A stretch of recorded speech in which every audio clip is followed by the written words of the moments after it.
Irene Fernandes Sanches. Qual a sua idade? 48 anos. Qual o seu estado civil?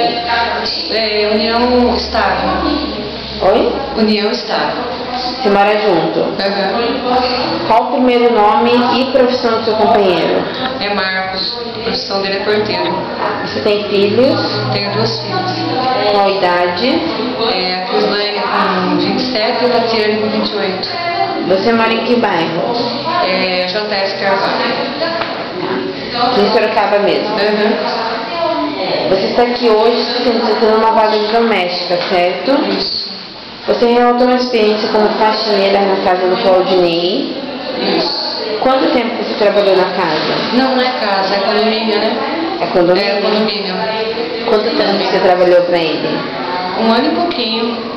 1 ano? É 1 ano e pouquinho. E qual é a sua rotina Como assim? no serviço? Era faxina.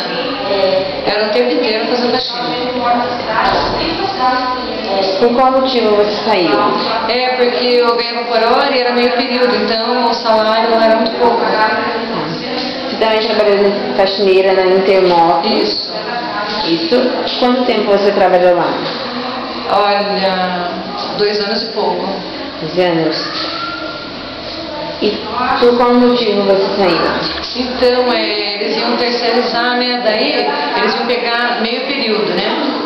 Daí ia rebaixar a carteira, né? Daí mandaram embora.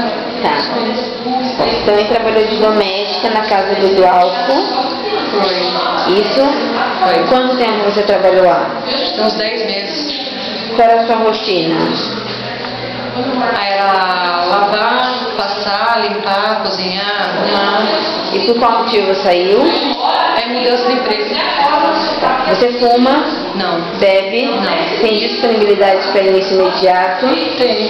Pode dormir eventualmente? Ai, não. Viajar? Não. Você cozinha? Não. Não? Tem interesse em trabalhar só de segunda a sexta? Isso. Você quer falar alguma coisa sobre você? Não. Obrigada.